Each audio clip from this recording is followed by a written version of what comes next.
Real estate's in a bubble, stock market's in a bubble, bond market's in a bubble.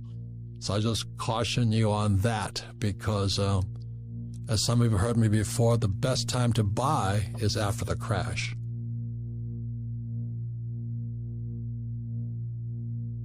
There are many people in my position, so-called financial gurus, who say live totally debt-free.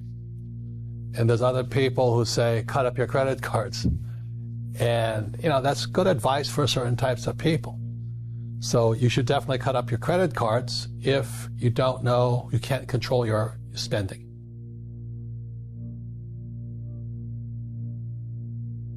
Everybody was saying get out of debt, live debt-free and all that. And for most people, that's really good advice. If you have no financial education, live debt-free and all this. But the biggest mistake that people make is they call their house an asset. And if you understood a financial statement, which is rich dad, poor dad, assets put money in your pocket, whether you work or not, and liabilities take money from your pocket. So the average person, even if they have a PhD from Harvard, they're buying liabilities they call assets. So it's because Wall Street and the Federal Reserve Bank and all those guys are telling you what to do.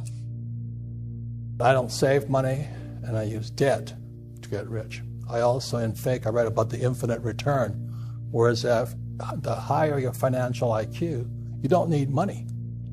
So if you need money, you're not using your brain or something, because it doesn't take money to make money. And that's one of the biggest lies they tell you. So since 1973, I use debt. I use my own money. I just borrow money to get rich. So many people want to get rich, but they have horrible teachers. And then they work for fake money. The US dollar is fake. They print trillions of it every month or day. And then you buy these fake assets. I don't touch that stuff. But the average person should. So that's why demographics and a person's desire to be rich is probably more important than their education. If you're going to be educated, a person has to know there's between credit and debt. And that's why I'm mentioning the demographics, because the average person is not smart enough to handle that. All money today is credit. It doesn't exist.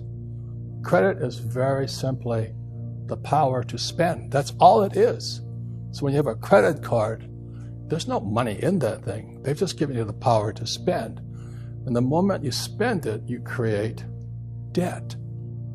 And then a debt is this contractual agreement that you'll pay it back. Now the trouble is, most people ain't paying it back. Look at the student loan crisis we're in, which was brought about by Obama. I'm not Republican or Democrat. But the student loans used to be with the big banks. Today, they're with the U.S. Treasury. And the U.S. Treasury started taking in student loan debt, giving them credit, and now student loan debt is bigger than the subprime crisis that brought down the market in 2008. That's financial education. So one more warning. We're at the top of a market right now, and Kenny and Kim and I were buying at the bottom of a market. Everybody watches the stock market. Being a professional investor, the problem's in the bond market. And the bond market is bigger than the stock market. We're in serious trouble financially.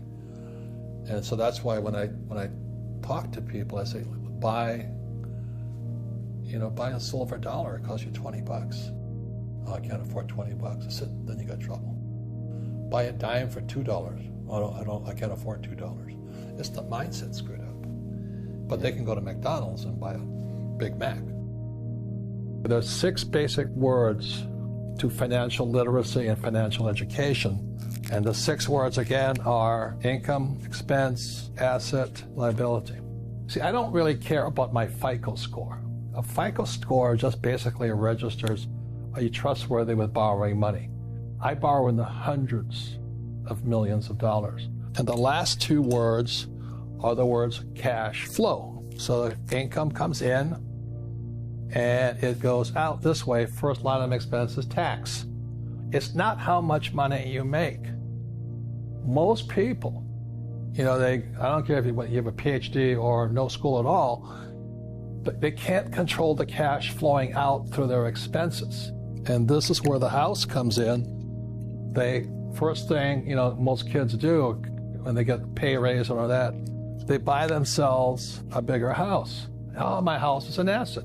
Now, who tells you that? Your real estate agent, of course.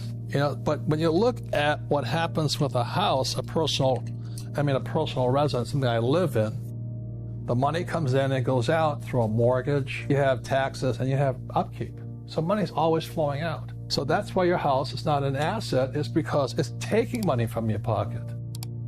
If you don't have the financial education, when somebody says your house is an asset or these mutual funds are good or the stock will go up, and you don't know the difference between a good investment and a bad investment, because real estate can be a bad investment, yeah, stocks can be a bad investment. If you don't know good investment advice from bad investment advice, then you're going to get taken. This world is not kind, should we say. I love real estate. I think it's the best thing going, better than sliced bread. But if you're not smart with it, it's like a loaded gun. You can protect yourself or you can kill yourself with it. So real estate is, to me, the best vehicle, but you've got to be smart with it because we're using debt. And debt is a two-edged sword out there. In 1997, I said, your house is not an asset. And it drove people nuts. It just went crazy on me because it's a common belief. But when you can't make your house payments, you find out it's the biggest liability you got. The thing that I want to say is this: you can invest in gold and lose money. You can invest in real estate and lose money. You can lose stocks and lose money. You can invest in oil and lose money. You can also make a lot of money in all those things. So really the reason we get together is because your financial intelligence, your financial IQ makes something valuable or not valuable. Like I said, you have to know a good investment from a bad investment, good advice from bad advice. Well, there's always three sides to a coin, heads, tails, and the edge. So which side of the coin are you on? From my side, it's fair. But this is the difference. Everybody can do the same thing I do because the tax laws are for everybody. We don't say, well, the tax laws are only for the rich. No, the tax laws are for everybody to use if you have the right financial education. And the reason I'm an advocate of financial education, without that education, you'll have to pay taxes.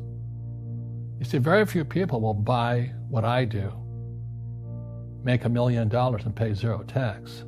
Taxes are incentives. The reason I get tax breaks for real estate is because I provide housing. The U.S. government wants me to provide housing, wants me to provide jobs, wants me to borrow money, because that's how money is created through debt, and provide oil and food. I get huge tax breaks. Everybody can do the same thing if they had the financial education to do it.